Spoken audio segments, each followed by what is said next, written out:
রাতে হঠাৎ শরীর খারাপ লাগল। মাথা ব্যথা আর গা গরম গরম লাগছে। ছেলেকে ডাকলাম। কি হয়েছে মা? সে দৌড়ে এল। আমি বললাম, মাথা ব্যথা করছে। কি? সে আমার কপালে হাত দিল। মা, তোমার জ্বর এসেছে গু। থার্মোমিটার আনো খো। আমি বললাম। সে বলল, না, আমি হাত দিয়েই বুঝতে পারি। তোমার শরীর অনেক গরম। তার হাত আমার গালে রাখল। আমি তোমার যত্ন নেব বলে একটা গামছা ভিজিয়ে নিয়ে এল। শরীর মুছে দিই? সে জিজ্ঞেস করল। আমি বললাম, আমি নিজে পারব। সে বলল, না মা, তুমি অসুস্থ। আমি মুছে দেবগু। আমার কপালে ভেজা গামছা রাখল। তারপর আমার গলায় কাঁধে আস্তে আস্তে মুছতে লাগল। মা, তোমার শরীর এত সুন্দর বলতে বলতে আমার হাতে গামছা বুলিয়ে দিল। আমি অস্বস্তি বোধ করলাম। আমি ভালো আছি এখন গু। কিন্তু সে থামল না। আমার পায়ে গামছা দিতে গিয়ে বলল, তুমি অসুস্থ হলে আমার খুব কষ্ট হয় গে। কেন কষ্ট হয়? আমি জিজ্ঞেস করলাম। সে আমার দিকে তাকিয়ে বলল, কারণ আমি তোমাকে ভালোবাসি। শুধু ছেলের ভালোবাসা নয়, একজন পুরুষের ভালোবাসা। তুমি সুস্থ থাকো, আমি সারা জীবন তোমার সেবা করব। আমার স্ত্রী হও মা। ভেজা গামছার ঠান্ডা স্পর্শ আমার গায়ে লেগেছিল। এই গল্পটি সম্পূর্ণ শুনলে আপনাদের পানি অটোমেটিক বের হয়ে যাবে, সো যত দ্রুত সম্ভব হাতের কাছে টিস্যু নিয়ে বসে পড়ো। বিছানার চাদর যেন নষ্ট না হয় সেটা সম্পূর্ণ খেয়াল রাখার অনুরোধ জানিয়ে গল্পটি এখন শুরু করব। তার আগে সর্বশেষ অনুরোধ, দয়া করে এমন পানি বের করার গল্প নিয়মিত শুনতে আমাদের চ্যানেলটি সকলেই সাবস্ক্রাইব করুন। ধন্যবাদ। হ্যালো বন্ধুরা, আমার নাম নীলিমা সেন। আমার বয়স ৪৪ বছর। আমার স্বামীর নাম সুব্রত সেন, বয়স ৪৭ বছর। আমাদের ২ সন্তান, রাহুল আর পূর্ণিমা। রাহুল ২১ বছর বয়সী, ইউনিভার্সিটিতে পড়ে। পূর্ণিমা ১৪ বছর বয়সী, স্কুলে যায়। আমার জীবনটা খুবই স্বাভাবিক ছিল। স্বামী অফিসে যায়, আমি বাড়ির কাজকর্ম করি। বাচ্চারা পড়াশোনা করে। কিন্তু সেই দিনটি আমার জীবনকে একেবারে উল্টপাল্ট করে দিয়েছে। সেটা ছিল গত বছরের অক্টোবর মাসের একটা রাত। আমার শরীর খারাপ লাগছিল। জ্বর জ্বর ভাব। রাহুল তখন কলেজ থেকে ফিরে এসেছে। সুব্রত অফিসের কাজে ঢাকা গেছে। পূর্ণিমা তার বন্ধুদের সাথে নানার বাড়িতে। শুধু আমি আর রাহুল বাড়িতে। রাতের খাবার খেয়ে আমি বিছানায় শুয়েছি। মাথাটা ভীষণ ব্যথা করছিল। রাহুল আমার রুমে এসে বলল, মা, তুমি ভাত খাওনি কেন? আমি বললাম, শরীর খারাপ লাগছে। কুশে আমার কপালে হাত দিল। মা, তোমার জ্বর আছে। আমি তোমার শরীর মুছে দেবগু। আমি তখন ভাবিনি যে এই সাধারণ কথাটার পিছনে কি লুকিয়ে আছে। রাহুল একটা গামছা নিয়ে এল। পানিতে ভিজিয়ে নিল। তারপর আমার কপালে রাখল। মা, তোমার শরীর মুছে দিই? আমি বললাম, আমি নিজে পারব। কিন্তু সে বলল, তুমি অসুস্থ। আমি মুছে দেবগু। আমার গলায় কাঁধে গামছা দিতে লাগল। তার হাতের স্পর্শটা একটু আলাদা লাগছিল। আমি অস্বস্তি বোধ করলাম। মা, তোমার শরীর কত সুন্দর। উইসে আমার হাতে গামছা বুলিয়ে দিতে দিতে বলল। আমি চমকে উঠলাম। রাহুল, এভাবে বলিস না কি? কিন্তু সে থামল না। আমার পায়ের কাছে বসে গামছা দিতে লাগল। মা, তুমি অসুস্থ হলে আমার খুব কষ্ট হয়। আমি তোমাকে খুব ভালোবাসি। উইসে বলল। আমি জিজ্ঞেস করলাম, কেন কষ্ট হয়? তখন সে আমার দিকে তাকিয়ে বলল, সেই কথাগুলো যেগুলো আমি কখনো ভুলতে পারব না। কারণ আমি তোমাকে ভালোবাসি। শুধু ছেলের ভালোবাসা নয়, একজন পুরুষের ভালোবাসা। তুমি সুস্থ থাকো, আমি সারা জীবন তোমার সেবা করব। আমার স্ত্রী হও মা গু। আমি হতভম্ব হয়ে গেলাম। এ কি বলছে রাহুল? আমার নিজের ছেলে আমাকে এমন কথা বলছে। আমি উঠে বসলাম। রাহুল, তুই কি বলছিস? আমি তোর মা গু। সে আমার হাত ধরে বলল, মা, আমি জানি এটা ভুল। কিন্তু আমি তোমাকে ভালোবাসি। তুমি যখন বাবার সাথে কথা বলো, হাসো, আমার খুব রাগ হয়। আমি চাই তুমি শুধু আমার হও। আমি তার হাত ছাড়িয়ে নিলাম। রাহুল, তুই পাগল হয়ে গেছিস? আমি তোর মা। এসব কি বলছিস? কিন্তু তখনই আমার মনে হলো যেন কেউ আমার মাথার উপর একটা ভারী বাক্স ফেলে দিয়েছে। আমার চোখে অন্ধকার নেমে এল। আমি অজ্ঞান হয়ে গেলাম। যখন জ্ঞান ফিরল, তখন দেখি আমি একটা অন্ধকার ঘরে শুয়ে আছি। চারিদিকে শুধু অন্ধকার। হাত পা নাড়তে পারছি না। কোথায় আমি? এটা কোনো জায়গা? আমি চিৎকার করে ডাকলাম, রাহুল, রাহুল, কিন্তু কোনো সাড়া পেলাম না। শুধু আমার নিজের গলার প্রতিধ্বনি ফিরে এল। হঠাৎ একটা আলো জ্বলে উঠল। দেখি একটা বুড়ো মানুষ আমার সামনে দাঁড়িয়ে আছে। তার চোখ দুটো লাল, দাড়ি গোঁফসাদা, পরনে একটা কালো পোশাক। তুমি জেগে উঠেছ? সে আমাকে জিজ্ঞেস করল। আমি ভয়ে কাঁপতে লাগলাম। আপনি কে? আমি কোথায়? সে হেসে বলল, আমি ডাক্তার রমেশ। তুমি আমার বাড়িতে আছো। তোমার ছেলে তোমাকে আমার কাছে নিয়ে এসেছে। রাহুল কেন আমাকে এখানে নিয়ে এসেছে? আমি জিজ্ঞেস করলাম। কারণ সে চায় যে তুমি তার কথা মেনে নাও। সে তোমাকে খুব ভালোবাসে। কিন্তু তুমি তার কথা শুনছ না, যে ডাক্তার রমেশ বলল। আমি বুঝতে পারলাম যে এই বুড়ো মানুষটা পাগল। আর আমার ছেলেও পাগল হয়ে গেছে। কিন্তু আমি এই অবস্থা থেকে কিভাবে বের হব? আমি বাড়ি যেতে চাই। আমি বললাম। সেটা হতে পারে, কিন্তু তার আগে তোমাকে একটা কাজ করতে হবে। সে বলল। কি কাজ? আমি জিজ্ঞেস করলাম। তোমাকে একটা ওষুধ খেতে হবে। এই ওষুধ খেলে তুমি তোমার ছেলেকে ভালোবাসতে শুরু করবে। সেই ভালোবাসা যেটা সে চায়। সে একটা ছোট বোতল বের করল। আমি বুঝতে পারলাম যে এটা কোনো সাধারণ ওষুধ নয়। এটা এমন কিছু যেটা আমার মনকে পরিবর্তন করে দেবে। আমি বললাম, আমি এটা খাব না। ডাক্তার রমেশ হেসে বলল, তাহলে তুমি এখানেই থেকে যাবে চিরকালের জন্য। আমি ভয় পেয়ে গেলাম। কিন্তু তখনই আমার মনে পড়ল যে আমি আসলে কোথায় আছি। এটা কি আমার স্বপ্ন, নাকি সত্যি? হঠাৎ আমার মনে হলো যেন কেউ আমার নাম ডাকছে। নীলিমা, নীলিমা। এটা কার গলা? এটা তো সুব্রতের গলা, আমার স্বামীর গলা। আমি চিৎকার করে বললাম, সুব্রত, আমি এখানে, আমাকে বাঁচাও। তখনই দেখি যে সেই অন্ধকার ঘরের দরজা খুলে গেল। সুব্রত দৌড়ে এসে আমাকে জড়িয়ে ধরল। নীলিমা, তুমি ঠিক আছো? আমি কাঁদতে কাঁদতে বললাম, সুব্রত, রাহুল আমাকে এখানে নিয়ে এসেছে। এই বুড়ো মানুষটা আমাকে একটা ওষুধ খাওয়াতে চেয়েছে। কিন্তু সুব্রত আমার দিকে অদ্ভুতভাবে তাকাল। নীলিমা, তুমি কি বলছ? এখানে তো কেউ নেই। তুমি বাড়িতে আছো, আমাদের বেডরুমে। আমি চারিদিকে তাকালাম।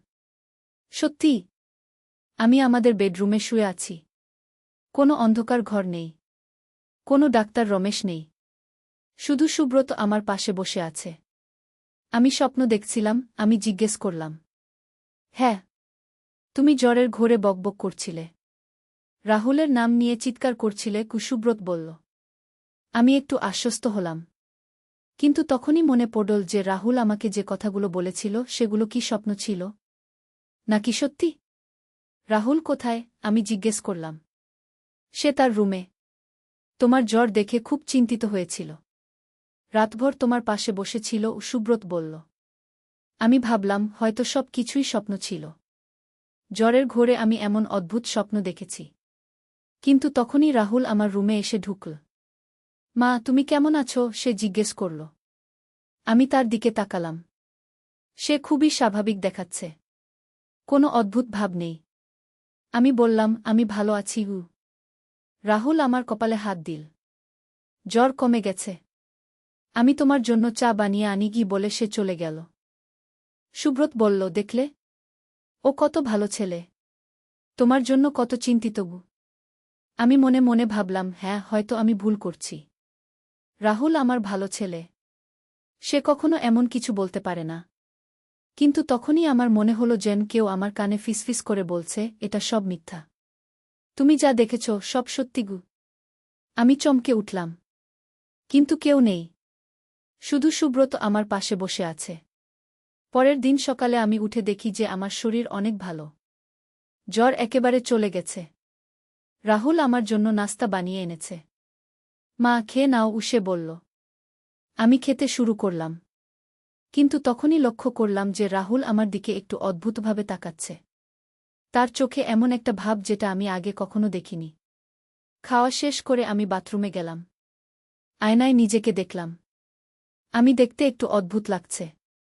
মুখটা ফ্যাকাশে, চোখের নিচে কালো দাগ। হঠাৎ আয়নায় দেখলাম যে আমার পিছনে কেউ দাঁড়িয়ে আছে। আমি ঘুরে তাকালাম, কিন্তু কেউ নেই। আবার আয়নার দিকে তাকালাম। এবারেও দেখলাম যে পিছনে কেউ দাঁড়িয়ে আছে। এবার আমি ভয় পেয়ে গেলাম। আমি দৌড়ে বাথরুম থেকে বের হলাম। সুব্রত তখন অফিসের জন্য প্রস্তুত হচ্ছে। আমি তাকে বললাম, আমি একটু অদ্ভুত লাগছি। কী রকম অদ্ভুত? সে জিজ্ঞেস করল। আমি সব কিছু বললাম। স্বপ্নের কথা, আয়নার কথা। সুব্রত শুনে বলল, এগুলো সব জ্বরের পার্শ্বপ্রতিক্রিয়া। কয়েকদিন পর সব ঠিক হয়ে যাবে গু। কিন্তু আমার মনে হচ্ছিল যে এটা জ্বরের পার্শ্বপ্রতিক্রিয়া নয়। এটা অন্য কিছু। সেদিন দুপুরে আমি একটা টিভি চ্যানেলে একটা প্রোগ্রাম দেখছিলাম। প্রোগ্রামে একজন মনোবিজ্ঞানী বলছিলেন যে কিছু মানুষ তাদের পরিবারের সদস্যদের প্রতি অস্বাভাবিক আকর্ষণ অনুভব করে। এটাকে বলা হয় ইডিপাস কমপ্লেক্স। আমি চমকে উঠলাম। এই তো সেই ব্যাপার যেটা রাহুলের ক্ষেত্রে হচ্ছে। নাকি আমি ভুল ভাবছি? তখনই রাহুল স্কুল থেকে ফিরে এল। আমি তাকে দেখে একটু অস্বস্তি বোধ করলাম। কিন্তু সে খুবই স্বাভাবিক ছিল। মা, আমি খেতে পারি? সে জিজ্ঞেস করল। আমি তার জন্য খাবার পরিবেশন করলাম। কিন্তু তখনই দেখলাম যে সে আমার দিকে একটা অদ্ভুত দৃষ্টিতে তাকাচ্ছে। রাহুল, তুই কি দেখছিস? আমি জিজ্ঞেস করলাম। সে তাড়াতাড়ি মুখ ফিরিয়ে নিল। কিছু না মা। খাবার খাচ্ছি গু। কিন্তু আমি বুঝতে পারলাম যে কিছু একটা আছে। রাহুলের আচরণে কিছু একটা পরিবর্তন হয়েছে। সেদিন রাতে সুব্রত যখন বাড়িতে এল, আমি তাকে সব কিছু বললাম। কিন্তু সে আমার কথায় বিশ্বাস করল না। নীলিমা, তুমি অয়থা ভাবছ। রাহুল একটা ভালো ছেলে। সে কখনো এমন কিছু করতে পারে না, সে বলল। কিন্তু আমার মন বলছিল যে কিছু একটা ঠিক নেই। পরের দিন আমি ঠিক করলাম যে আমি রাহুলের আচরণ খেয়াল করব। দেখব যে সে সত্যিই কিছু অস্বাভাবিক করছে কিনা। সকালে রাহুল স্কুলে গেল। আমি তার রুমে গেলাম। দেখি সব কিছু ঠিক আছে। কিন্তু তার টেবিলের উপর একটা ডায়েরি পড়ে আছে। আমি ডায়েরিটা খুললাম।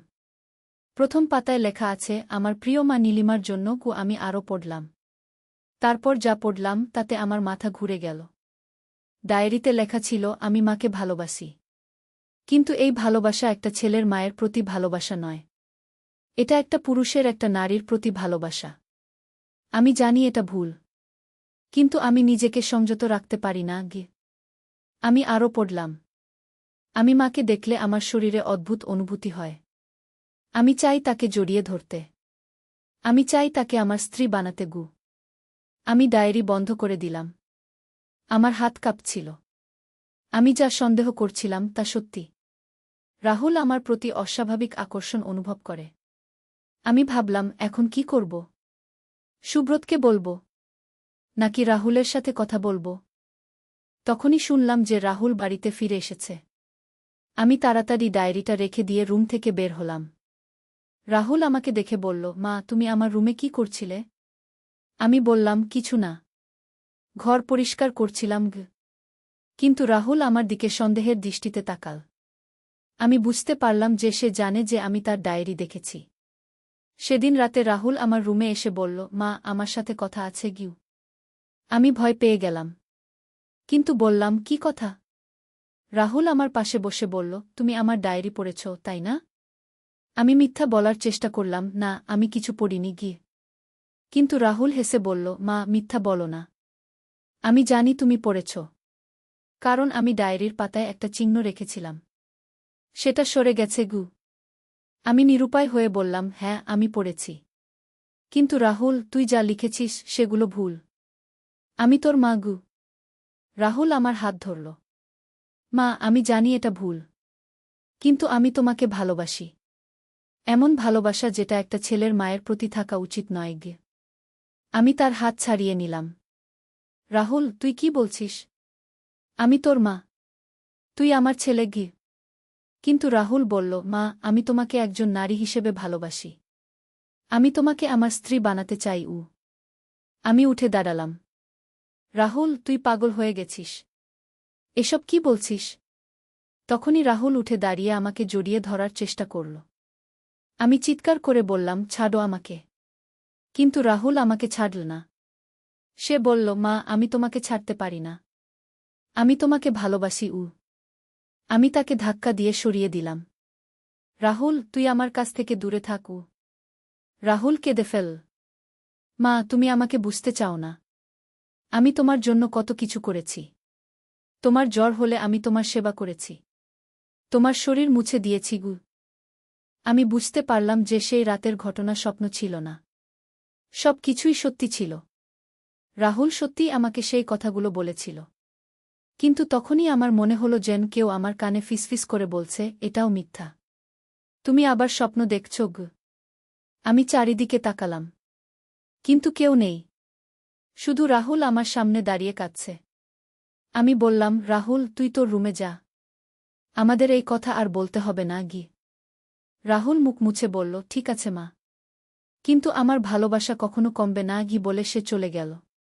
আমি বিছানায় বসে ভাবতে লাগলাম। এই অবস্থায় আমি কি করব? সুব্রতকে বলব? নাকি চুপ থাকব? পরের দিন সকালে সুব্রত অফিসে যাওয়ার সময় আমি তাকে সব কিছু বললাম। কিন্তু সে আমার কথায় বিশ্বাস করল না। নীলিমা, তুমি আবার সেই স্বপ্নের কথা বলছ। রাহুল এমন কিছু করতে পারে না, সে বলল। আমি বললাম, সুব্রত, আমি স্বপ্ন দেখিনি। সব কিছুই সত্যি গু। কিন্তু সুব্রত আমার কথায় কান দিল না। সে অফিসে চলে গেল। আমি ভাবলাম, হয়তো আমিই ভুল করছি। হয়তো আমি সত্যিই স্বপ্ন দেখছি। কিন্তু তখনই আমার মনে পড়ল রাহুলের ডায়েরির কথা। আমি তার রুমে গেলাম। ডায়েরিটা খুঁজে দেখি নেই। আমি রাহুলকে জিজ্ঞেস করলাম, তোর ডায়েরি কোথায়? সে বলল, কোন ডায়েরি মা? আমার কোনো ডায়েরি নেই গু। আমি হতভম্ব হয়ে গেলাম। ডায়েরিটা কোথায় গেল? আমি কি সত্যিই স্বপ্ন দেখেছি? তখনই আমার মনে হলো যেন কেউ আমার পিছনে দাঁড়িয়ে হাসছে। আমি ঘুরে তাকালাম। কিন্তু কেউ নেই। আমি বুঝতে পারলাম যে আমার সাথে কিছু অস্বাভাবিক ঘটছে। হয়তো আমি পাগল হয়ে যাচ্ছি।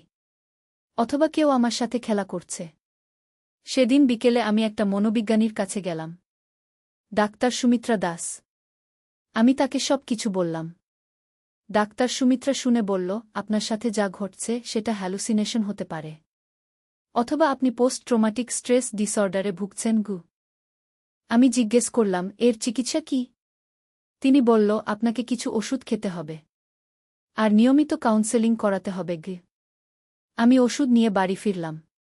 কিন্তু ওষুধ খাওয়ার আগেই আমার মনে হলো যে এই ডাক্তারও হয়তো সেই ষড়যন্ত্রের অংশ। আমি ভাবলাম, হয়তো সবাই মিলে আমার সাথে খেলা করছে। রাহুল, সুব্রত, এমনকি ডাক্তারও। কিন্তু কেন? কেন তারা আমার সাথে এমন করবে? তখনই আমার মনে পড়ল সেই স্বপ্নের ডাক্তার রমেশের কথা। সে বলেছিল যে আমাকে একটা ওষুধ খেতে হবে। এখন এই ডাক্তার সুমিত্রাও আমাকে ওষুধ দিয়েছে। আমি বুঝতে পারলাম যে এটা কোনো কাকতালীয় ব্যাপার নয়। এটা একটা পরিকল্পিত ষড়যন্ত্র। সেদিন রাতে আমি ঠিক করলাম যে আমি এই বাড়ি ছেড়ে চলে যাব। আমি আমার বোনের বাড়িতে যাব। কিন্তু তখনই রাহুল আমার রুমে এসে বলল, মা, তুমি কোথাও যেতে পারবে না গে। আমি চমকে উঠলাম। তুই কিভাবে জানলি যে আমি যেতে চাই? রাহুল হেসে বলল, আমি সব জানি মা। তুমি ডাক্তার সুমিত্রার কাছে গেছিলে। তুমি ওষুধ এনেছ গু। আমি বুঝতে পারলাম যে রাহুল আমাকে অনুসরণ করেছে। রাহুল, তুই আমার পিছনে পিছনে এসেছিলি? আমি জিজ্ঞেস করলাম। সে বলল, আমি তোমার যত্ন নিচ্ছি মা। তুমি যেন কোনো ভুল না করোক। আমি বুঝতে পারলাম যে রাহুল আমাকে নজরদারিতে রাখছে। আমি এই বাড়িতে বন্দী। তখনই আমার মনে হলো যে আমাকে পালাতে হবে। কোনোভাবে এই বাড়ি থেকে পালাতে হবে। পরের দিন সকালে আমি সুব্রতকে বললাম, আমি কয়েকদিনের জন্য আমার বোনের বাড়িতে যেতে চাই। সুব্রত বলল, কেন? তোমার শরীর এখনো সম্পূর্ণ ভালো হয়নি গে। আমি বললাম, আমার মন খারাপ লাগছে। একটু পরিবর্তন দরকার। সুব্রত রাজি হল। কিন্তু রাহুল বলল, মা, তুমি একা যেতে পারবে না। আমি তোমার সাথে যাব। আমি বললাম, না, তোর স্কুল আছে গি। কিন্তু রাহুল বলল, আমি স্কুল ছুটি নেব। তোমার সাথে থাকব। আমি বুঝতে পারলাম যে রাহুল আমাকে একা যেতে দেবে না। কিন্তু তখনই আমার একটা বুদ্ধি এল। আমি বললাম, ঠিক আছে, তুই আমার সাথে আসু।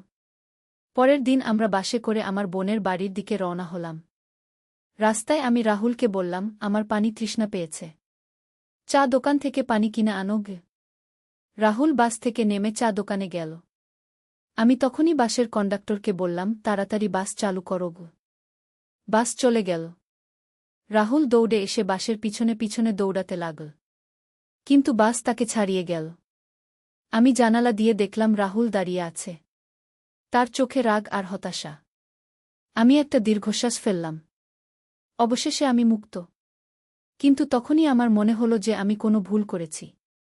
রাহুল আমার ছেলে। আমি তাকে ফেলে এসেছি। কিন্তু তারপরই মনে পড়ল তার অস্বাভাবিক আচরণের কথা। না, আমি ঠিক করেছি। আমার বোনের বাড়িতে পৌঁছে আমি সব কিছু বললাম। আমার বোন শিলা সব শুনে বলল, তুই ঠিক করেছিস। রাহুলের আচরণ সত্যিই অস্বাভাবিক। আমি কিছুদিন শিলার বাড়িতে থাকলাম। কিন্তু তখনই একদিন সুব্রত ফোন করে বলল, নীলিমা, রাহুল খুব অসুস্থ। সে খাওয়া দাওয়া করছে না। তুমি তাড়াতাড়ি ফিরে আসো গু। আমি দ্বিধায় পড়ে গেলাম। রাহুল আমার ছেলে।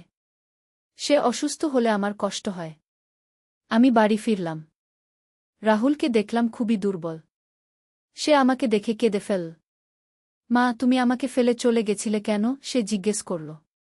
আমি তার মাথায় হাত দিয়ে বললাম, আমি ফিরে এসেছি। কিন্তু তখনই আমার মনে হলো যে আমি আবার সেই ফাঁদে পড়ে গেছি। রাহুল আমার হাত ধরে বলল, মা, আমি প্রতিজ্ঞা করছি। আমি আর কখনো তোমার সাথে অসভ্য আচরণ করব না গি। আমি ভাবলাম হয়তো রাহুল সত্যিই বুঝতে পেরেছে যে সে ভুল করেছে। কিন্তু সেই রাতেই আমার স্বপ্নে আবার দেখলাম সেই ডাক্তার রমেশকে। সে বলল, তুমি আবার ফিরে এসেছ। এবার তোমাকে আর পালাতে দেব না গি। আমি জেগে উঠলাম। ঘড়িতে দেখি রাত ৩টা। আমি উঠে পানি খেতে গেলাম। কিন্তু তখনই দেখলাম রাহুল আমার রুমের দরজার কাছে দাঁড়িয়ে আছে। রাহুল, তুই এখানে কি করছিস? আমি জিজ্ঞেস করলাম। সে বলল, তোমার কোনো অসুবিধা হয় কিনা দেখছি গু। আমি বুঝতে পারলাম যে রাহুল আমাকে পাহারা দিচ্ছে। সে নিশ্চিত হতে চায় যে আমি আবার পালাতে না পারি। আমি ভয় পেয়ে গেলাম। আমি সত্যিই বন্দী হয়ে গেছি। পরের কয়েকদিন আমি লক্ষ্য করলাম যে রাহুল সব সময় আমার কাছাকাছি থাকে। আমি কোথাও গেলে সে আমার সাথে যায়। এমনকি বাথরুমে যাওয়ার সময়ও সে দরজার কাছে দাঁড়িয়ে থাকে। আমি সুব্রতকে বললাম, রাহুলের আচরণ খুবই অদ্ভুত। কিন্তু সুব্রত বলল, ও তোমার যত্ন নিচ্ছে। তুমি যে তাকে ফেলে চলে গিয়েছিলে সেজন্য ভয় পেয়েছে গি। আমি বুঝতে পারলাম যে সুব্রত রাহুলের পক্ষে আছে। তখনই আমার মনে হলো যে হয়তো সুব্রত এই ষড়যন্ত্রের অংশ। একদিন আমি ঠিক করলাম যে আমি পুলিশের কাছে যাব। কিন্তু তখনই রাহুল আমাকে বলল, মা, তুমি যদি কোথাও যাওয়ার চেষ্টা করো তাহলে আমি আত্মহত্যা করব। আমি ভয় পেয়ে গেলাম। রাহুল সত্যিই এমন কিছু করতে পারে। আমি বুঝতে পারলাম যে আমি সত্যিই আটকা পড়ে গেছি। আমি কিছুই করতে পারছি না। দিনের পর দিন এইভাবে কেটে গেল। রাহুল আমাকে সব সময় নজরদারিতে রাখত। আমি একা থাকতে পারতাম না। একদিন আমি দেখলাম যে রাহুল আমার মোবাইল ফোনটা নিয়ে নিয়েছে। আমি তাকে জিজ্ঞেস করলাম, আমার ফোন কেন নিয়েছিস? সে বলল, তুমি কাউকে ফোন করে ভুল কিছু বলতে পারো গু। আমি বুঝতে পারলাম যে রাহুল আমাকে সম্পূর্ণভাবে নিয়ন্ত্রণ করতে চায়। কিন্তু তখনই আমার মনে একটা পরিকল্পনা এল। আমি রাহুলকে বললাম, ঠিক আছে, আমি তোর কথা মানব। কিন্তু তুই আমার সাথে এত কঠোর হজ না গে। রাহুল খুশি হয়ে বলল, মা, তুমি যদি আমার কথা মানো তাহলে আমি তোমার সাথে ভালো ব্যবহার করব। আমি মনে মনে ভাবলাম, এই হলো আমার সুযোগ। আমি রাহুলের আস্থা অর্জন করব, তারপর পালাব। পরের কয়েকদিন আমি রাহুলের সাথে খুবই ভালো ব্যবহার করলাম। তার কথা শুনলাম। তার পছন্দের খাবার বানিয়ে দিলাম। রাহুল খুশি হয়ে আমার উপর থেকে নজরদারি একটু কমিয়ে দিল। একদিন সে স্কুলে যাওয়ার সময় বলল, মা, আমি স্কুল থেকে ফিরে আসার আগে তুমি কোথাও যাবে না গিয়ে। আমি বললাম, না, আমি বাড়িতেই থাকব। রাহুল চলে যাওয়ার পর আমি তাড়াতাড়ি আমার জরুরি জিনিসপত্র নিয়ে বাড়ি থেকে বের হলাম। কিন্তু তখনই দেখি যে সুব্রত বাড়িতে এসে গেছে। সে আমাকে দেখে জিজ্ঞেস করল, তুমি কোথায় যাচ্ছ? আমি বললাম, বাজারে গু। সুব্রত বলল, আমি তোমার সাথে যাব। আমি বুঝতে পারলাম যে সুব্রত আমাকে পাহারা দেওয়ার জন্য বাড়িতে এসেছে। আমি নিরাশ হয়ে বাড়িতে ফিরে গেলাম। সেদিন বিকেলে রাহুল স্কুল থেকে ফিরে এসে আমাকে জিজ্ঞেস করল, মা, তুমি কোথাও যাওয়ার চেষ্টা করেছিলে? আমি মিথ্যা বললাম, না গি। কিন্তু রাহুল বলল, বাবা আমাকে বলেছে যে তুমি বাজারে যেতে চেয়েছিলে গু। আমি বুঝতে পারলাম যে সুব্রত আর রাহুল দুজনেই মিলে আমাকে নিয়ন্ত্রণ করছে। আমি ভাবলাম, এই অবস্থা থেকে বের হওয়ার আর কোনো উপায় নেই। কিন্তু তখনই আমার মনে হলো যে হয়তো আমি ভুল ভাবছি। হয়তো রাহুল সত্যিই আমার যত্ন নিচ্ছে। হয়তো আমার মানসিক অবস্থা খারাপ। আমি ডাক্তার সুমিত্রার দেওয়া ওষুধগুলো খেতে শুরু করলাম।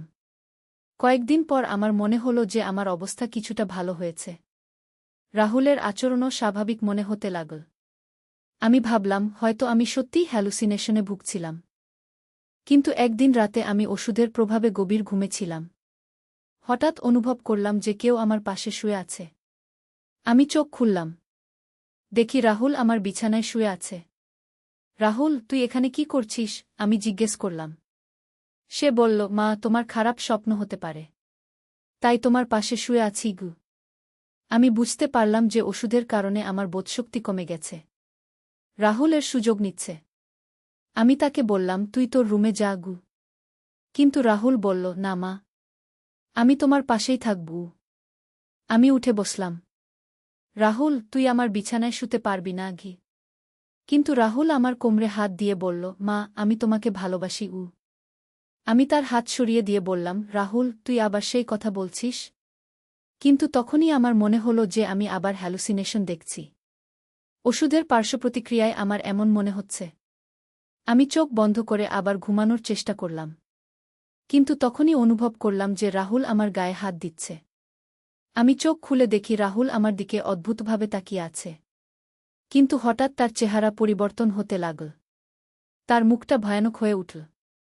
আমি চিৎকার করে উঠলাম। কিন্তু কোনো আওয়াজ বের হল না। তখনই দেখি যে রাহুল আসলে সেই ডাক্তার রমেশে পরিবর্তন হয়ে গেছে। তুমি ভেবেছিলে পালিয়ে যেতে পারবে, সে বলল। আমি বুঝতে পারলাম যে আমি আবার সেই অন্ধকার জগতে ফিরে গেছি। কিন্তু এবার এটা স্বপ্ন নাকি সত্যি তা আমি বুঝতে পারছি না। হঠাৎ আমার চোখ খুলে গেল। দেখি আমি আমার বেডরুমে শুয়ে আছি। রাহুল আমার পাশে নেই। সুব্রত পাশে ঘুমাচ্ছে। আমি ঘড়িতে দেখি ভোর 4টা। আমি উঠে বাথরুমে গেলাম। আয়নায় নিজেকে দেখলাম। আমার মুখ ফ্যাকাশে। চোখ দুটো বসে গেছে। আমি বুঝতে পারলাম যে আমার মানসিক অবস্থা খুবই খারাপ। আমি আর সত্যি আর স্বপ্নের পার্থক্য বুঝতে পারছি না। সকালে আমি সুব্রতকে বললাম, আমাকে একজন ভালো মনোবিজ্ঞানীর কাছে নিয়ে যাও।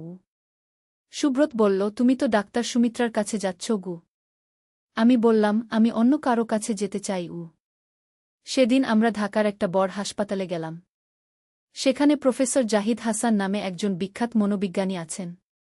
তিনি আমার সব কথা শুনে বলল, আপনার ক্ষেত্রে এটা একটা জটিল পারিবারিক সমস্যা। আপনার ছেলের আচরণে যদি সত্যিই কোনো সমস্যা থাকে তাহলে তাকেও কাউন্সেলিং করাতে হবে গি। আমি বললাম, কিন্তু আমার স্বামী বিশ্বাস করেন না যে আমার ছেলের কোনো সমস্যা আছে গি। প্রফেসর জাহিদ বলল, আপনি আপনার ছেলেকে নিয়ে আসুন। আমি তার সাথে কথা বলব। বাড়ি ফিরে আমি রাহুলকে বললাম, তোকে একজন ডাক্তারের কাছে নিয়ে যেতে চাই উ। রাহুল রেগে গিয়ে বলল, কেন? আমার কোনো সমস্যা নেই উ। আমি বললাম, শুধু একবার যাবি প্লিজ উ। রাহুল রাজি হল না। কিন্তু সুব্রত তাকে বুঝিয়ে রাজি করাল। পরের দিন আমরা 3 জনে প্রফেসর জাহিদের কাছে গেলাম। প্রফেসর জাহিদ রাহুলের সাথে একা কথা বলতে চাইল। আমি আর সুব্রত বাইরে অপেক্ষা করলাম।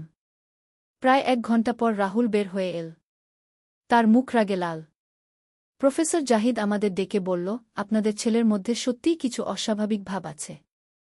তার মায়ের প্রতি যে ভালোবাসা, সেটা একটা স্বাভাবিক ছেলের মায়ের প্রতি ভালোবাসার চেয়ে বেশি গু। সুব্রত চমকে উঠল। আপনি কি বলছেন ডাক্তার? প্রফেসর জাহিদ বলল, এটাকে বলা হয় ইডিপাস কমপ্লেক্স। কিছু ছেলের ক্ষেত্রে এমন হয়। তারা তাদের মায়েদের প্রতি রোমান্টিক আকর্ষণ অনুভব করে কি। আমি বললাম, এর চিকিৎসা কি? তিনি বলল, নিয়মিত সাইকোথেরাপি। কিন্তু রোগী যদি চিকিৎসায় সহযোগিতা না করে তাহলে কিছু করা যায় না গে। বাড়ি ফেরার পথে রাহুল আমার দিকে রাগের চোখে তাকাল। মা, তুমি আমার বিরুদ্ধে ডাক্তারকে কি বলেছ? আমি বললাম, আমি সত্যি কথা বলেছি গুই। রাহুল বলল, তুমি আমাকে পাগল প্রমাণ করতে চাও? সুব্রত বলল, রাহুল, ডাক্তার যা বলেছে সেটা নিয়ে ভাবো উ। কিন্তু রাহুল কিছু শুনল না। সেদিন রাত থেকে রাহুলের আচরণ আরও খারাপ হয়ে গেল। সে আমার সাথে কথা বলা বন্ধ করে দিল। কিন্তু তার চোখে যে রাগ আর হিংসা সেটা আমি দেখতে পাচ্ছিলাম। একদিন আমি দেখলাম যে রাহুল আমার জিনিসপত্র ঘাটাঘাটি করছে। আমি তাকে জিজ্ঞেস করলাম, তুই কি করছিস? সে বলল, তোমার ফোন নম্বর খুঁজছি। তুমি কাদের সাথে কথা বলো উ? আমি বুঝতে পারলাম যে রাহুল আমার উপর নজরদারি আরও বাড়িয়ে দিয়েছে। আমি সুব্রতকে বললাম, রাহুলকে আলাদা কোথাও থাকতে বলো। কিন্তু সুব্রত বলল, এ তো আমাদের বাড়ি, ও কোথায় যাবে? আমি বুঝতে পারলাম যে সুব্রত এখনও বিশ্বাস করতে চায় না যে রাহুলের সমস্যা গুরুতর। সেদিন রাতে আমি দেখলাম যে রাহুল আমার রুমের বাইরে দাঁড়িয়ে আছে। আমি দরজা বন্ধ করে দিলাম। কিন্তু সে সারারাত সেখানে দাঁড়িয়ে রইল। আমি ভয়ে ঘুমাতে পারলাম না। পরের দিন আমি প্রফেসর জাহিদের কাছে একা গেলাম। তাকে সব কিছু বললাম। তিনি বলল, আপনার পরিস্থিতি বিপজ্জনক হয়ে যেতে পারে। আপনি কয়েকদিনের জন্য অন্য কোথাও থাকুন গে। আমি বললাম, কিন্তু আমার স্বামী এটা মেনে নেবেন না গিয়ে। তিনি বলল, তাহলে আপনার স্বামীকে নিয়ে আসুন, আমি তার সাথে কথা বলব। কিন্তু সুব্রত প্রফেসর জাহিদের কাছে যেতে রাজি হল না। সে বলল, আমার ছেলের কোনো সমস্যা নেই, তুমি অযথা সমস্যা বাড়াচ্ছ গু। আমি বুঝতে পারলাম যে আমাকে একাই এই সমস্যার মোকাবিলা করতে হবে। একদিন রাহুল স্কুলে গেলে আমি আমার জরুরি কাগজপত্র আর কিছু টাকা নিয়ে বাড়ি থেকে বের হলাম। আমি ট্রেনে করে চট্টগ্রামে আমার কলেজের বন্ধু রিনার বাড়িতে গেলাম। রিনা আমাকে দেখে খুশি হল, কিন্তু আমার অবস্থা দেখে চিন্তিত হয়ে পড়ল। আমি তাকে সব কিছু বললাম। রিনা বলল, তুই এখানেই থেকে যা, তোর ছেলের চিকিৎসা না হওয়া পর্যন্ত। আমি রিনার বাড়িতে থাকতে লাগলাম। কয়েকদিন পর সুব্রত আমাকে ফোন করে অনেক অনুরোধ করল ফিরে আসতে। আমি বললাম, রাহুলের চিকিৎসা শুরু না হলে আমি ফিরব না গিয়ে। সুব্রত রাজি হল। আমি বাড়ি ফিরলাম। সুব্রত বলল যে সে রাহুলকে প্রফেসর জাহিদের কাছে নিয়ে যেতে রাজি করিয়েছে। কিন্তু রাহুল আমাকে দেখে রাগের চোখে তাকাল। তুমি আবার পালিয়ে গেছিলে গে। আমি কিছু বলল না। পরের দিন আমরা প্রফেসর জাহিদের কাছে গেলাম। তিনি রাহুলের নিয়মিত চিকিৎসা শুরু করল। কিন্তু রাহুল চিকিৎসায় সহযোগিতা করতে চাইল না। সে বলত যে তার কোনো সমস্যা নেই। একদিন প্রফেসর জাহিদ আমাকে একা ডেকে বলল, আপনার ছেলের অবস্থা আরও খারাপ হচ্ছে। আমার মনে হয় তাকে একটা মানসিক হাসপাতালে ভর্তি করতে হবে গি। আমি চমকে উঠলাম। সেটা কি খুবই জরুরি? তিনি বলল, হ্যাঁ, তা না হলে সে আপনার বা নিজের ক্ষতি করতে পারে গি। আমি সুব্রতকে এই কথা বললাম, কিন্তু সে রাজি হল না। আমি আমার ছেলেকে পাগলা গার্দে দিতে পারব না, সে বলল। কিন্তু সেদিন রাতেই ঘটল সেই ঘটনা যেটা আমার জীবনকে সম্পূর্ণ বদলে দিল। আমি গভীর ঘুমেছিলাম। হঠাৎ অনুভব করলাম যে কেউ আমার গায়ে হাত দিচ্ছে। আমি চোখ খুলে দেখি রাহুল আমার বিছানায় এসেছে। সুব্রত সেই সময় বাথরুমে। রাহুল, তুই কি করছিস? আমি ফিসফিস করে বললাম। রাহুল আমার মুখে হাত চাপা দিয়ে বলল, চুপ করো মা, আমি তোমাকে ভালোবাসি। আমি তার হাত সরানোর চেষ্টা করলাম, কিন্তু সে আমাকে শক্ত করে চেপে ধরল। আমি আর পারছি না মা, আমি তোমাকে চাই, সে বলল। আমি আতঙ্কে চিৎকার করে উঠলাম, সুব্রত, সুব্রত! সুব্রত দৌড়ে এসে দেখল যে রাহুল আমার উপর পড়ে আছে। রাহুল, তুই কি করছিস? সুব্রত চিৎকার করে বলল। রাহুল উঠে দাঁড়াল। তার চোখ লাল। বাবা, আমি মাকে ভালোবাসি। সুব্রত স্তব্ধ হয়ে গেল।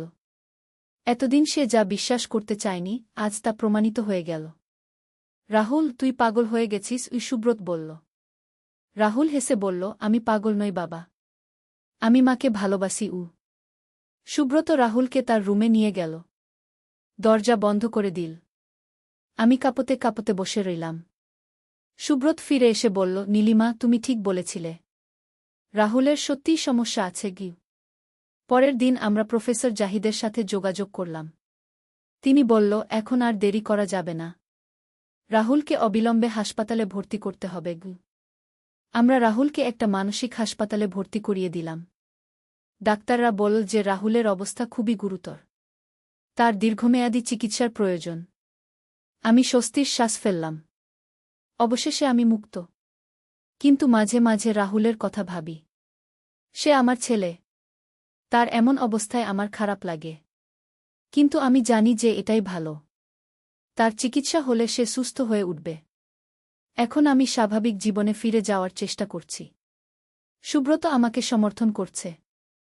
আমরা একটা নতুন শহরে গিয়ে বসবাস শুরু করেছি, পূর্ণিমাকে নিয়ে। একটা নতুন জীবন। কিন্তু মাঝে মাঝে রাতে আমার খারাপ স্বপ্ন হয়। স্বপ্নে দেখি রাহুল আমাকে খুঁজে বের করেছে।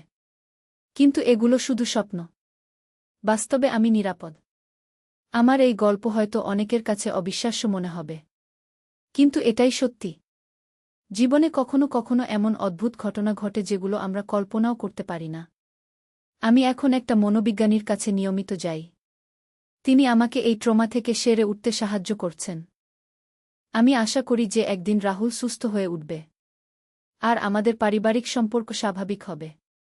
কিন্তু এখনকার জন্য আমি নিরাপদ দূরত্বে থাকাই ভালো মনে করি। এই গল্পটি আমার জীবনের সবচেয়ে কঠিন অভিজ্ঞতা। আমি আশা করি যে কারো সাথে এমন কিছু না ঘটে। কিন্তু যদি কারো সাথে এমন কিছু ঘটে তাহলে তারা যেন সাহায্য চায়। একা থাকার চেষ্টা করে না। মানসিক সমস্যা কোনো লজ্জার বিষয় নয়।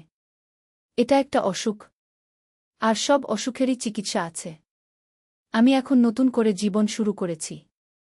এই অভিজ্ঞতা আমাকে আরও শক্তিশালী করে তুলেছে।